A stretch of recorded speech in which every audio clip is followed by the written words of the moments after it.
Before we begin this video, I just want to take a moment to check on you. How are you doing?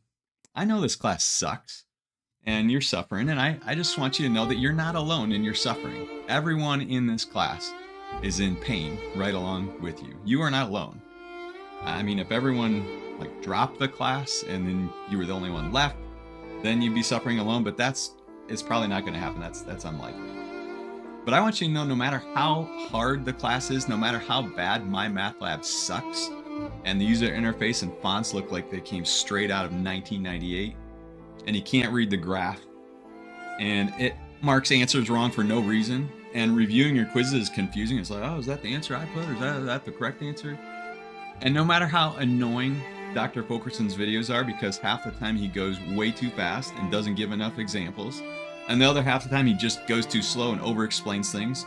And I don't know why I'm talking in the third person here, and frankly, by the way, I don't make much from these corporate sponsorships. The Nike and Coca-Cola Metamucil sponsorships combined only bring in like a few $100,000 a month. So I'm right here suffering with you.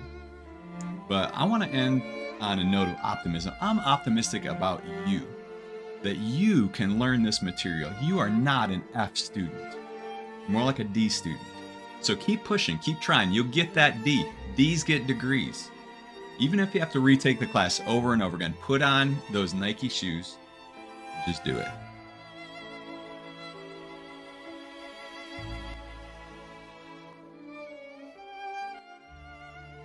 Now we're going to talk about marginal analysis, but before we do that, we need to define some terms. Now in business, companies of course exist to make a profit, and they make a profit if their revenue exceeds their costs. So let's define these terms here. Revenue is the total income generated by producing and selling a certain number of units of a product or a service. Costs are the total expenses incurred producing those units, which can be broken down into fixed costs and variable costs. So fixed costs are costs that don't change regardless of how much is produced. So whether you make 1 unit or 1,000 units, fixed costs stay the same. So you can kind of think of them as like overhead costs a business has to pay just to stay operational.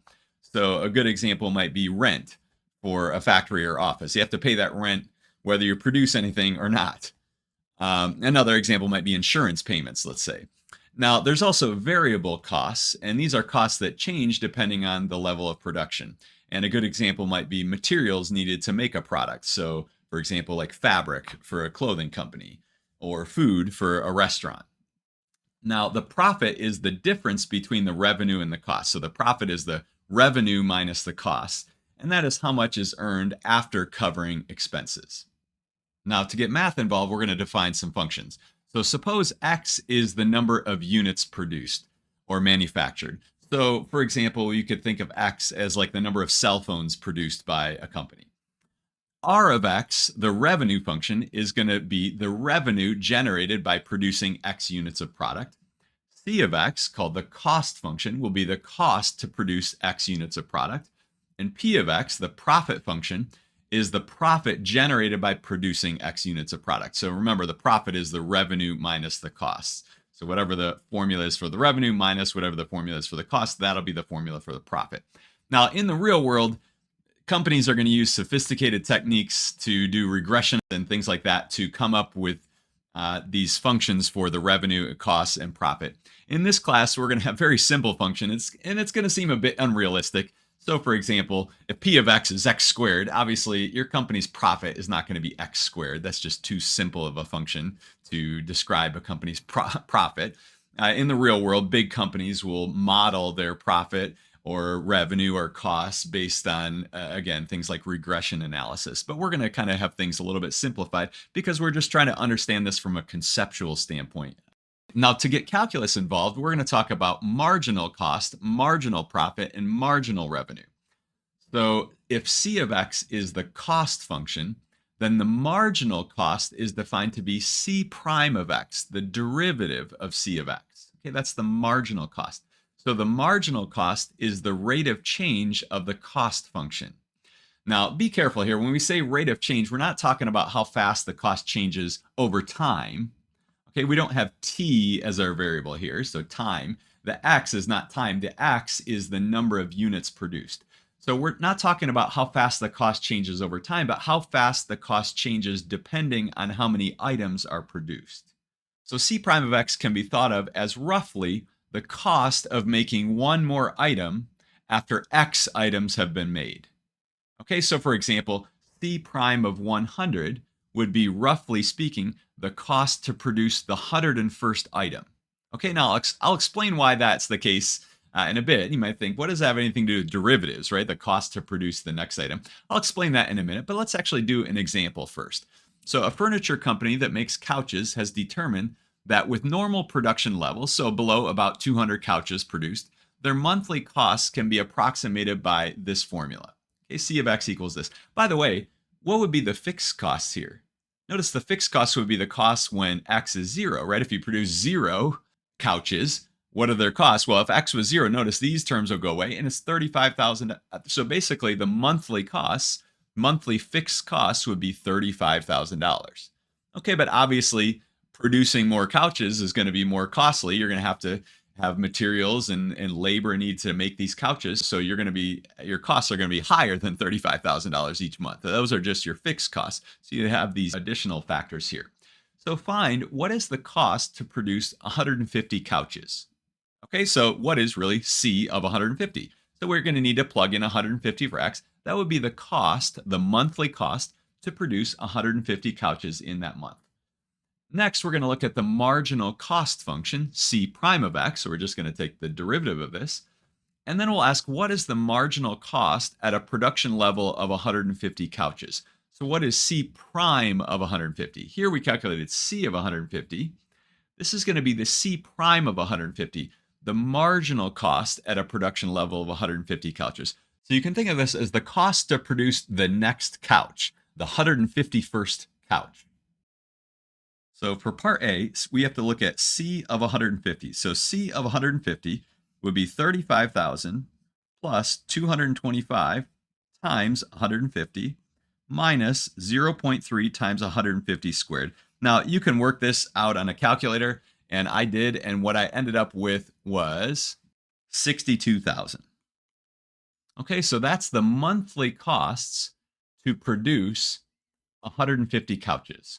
$62,000. Now for part B, what is the marginal cost function? Well, here's our cost function again up here. The marginal cost will be the derivative of that. C prime of X is going to be, well, the derivative of 35,000 is 0. The derivative of 225X is 225. And the derivative of minus 0.3x squared is going to be minus 0.6x, right? Remember, we bring the 2 out front. 2 times 0.3 would be 0.6. We lower that 2 by 1, and we get just x to the 1 power. So that's C prime of X. That's the marginal cost function.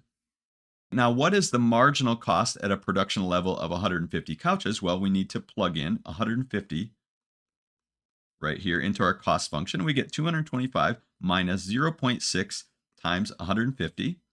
And so that's 225 minus, I believe this is 90. And so that would be 135. Now, what does that mean? Well, that would be $135. That's roughly speaking the cost to produce the next couch. The 151st couch is roughly $135. Now, to see this maybe a little bit more clearly here, I've actually graphed the cost function. And notice that 0, 35,000 is on the graph here because, again, if you produce 0 couches, the fixed cost would be $35,000. But then notice if we go over to 150, it's 150, 62,000. So to produce 150 couches, it costs $62,000 to produce those. Now, to produce 151, it turns out it costs $62,134.70. So actually, it costs $134.70 more for that 151st couch. Now, notice that's roughly the marginal cost there, right? C prime of 150 was 135, but in reality, it actually costs $134.70. So notice it's roughly the same. Now, why would C prime of 150 be, roughly speaking, the cost to produce the 150th item? Well, let's think about it this way. C of 150 is the cost to produce 150 items.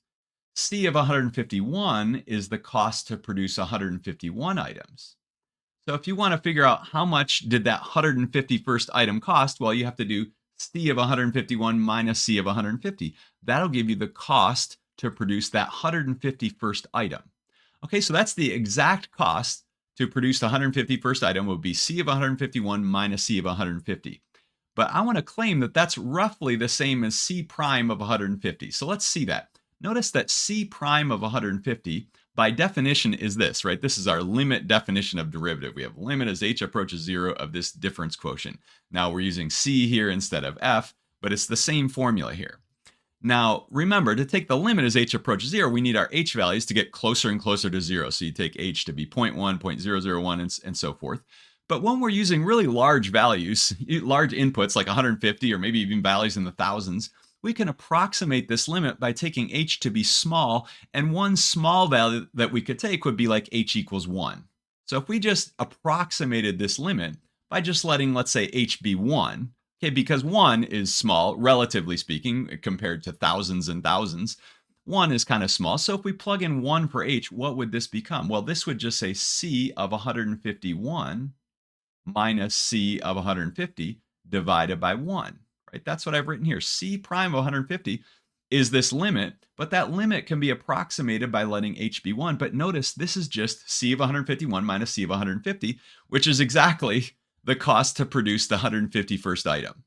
So C prime of 150, the marginal cost at a production level of 150, the marginal cost would be, roughly speaking, the cost to produce the 151st item. Now, in a similar way, we can define marginal revenue and marginal profit. So if R of X is the revenue function, then the marginal revenue is just defined to be R prime of X. So whenever you hear the word marginal, just think derivative, right? If R of X is the revenue, R prime of X is going to be the marginal revenue. So the marginal revenue is the rate of change of the revenue function. So again, R prime of X could be thought of as the revenue generated by making one more item after X items have been made. Now, the marginal profit is P prime of X, right? If P of X is the profit function, then the marginal profit is P prime of X. So again, think of marginal. When you hear the word marginal, just think derivative.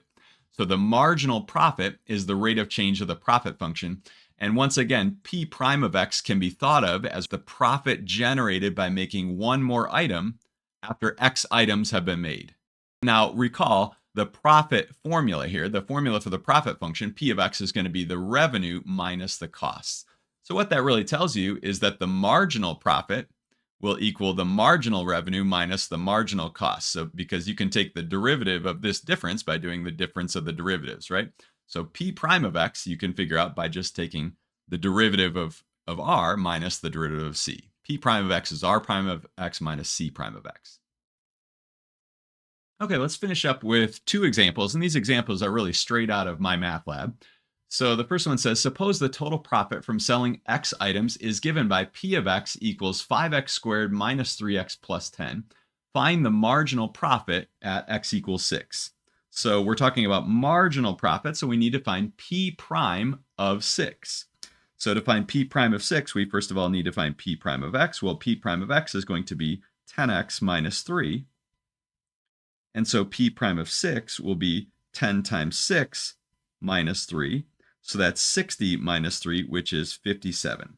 Okay, so $57 is the marginal profit. So what that means is if you produced 6 items, then what is the profit from producing the 7th item, approximately or roughly? Well, it'd be roughly $57 from producing that next one, that 7th one. Finally, let's do this example right here.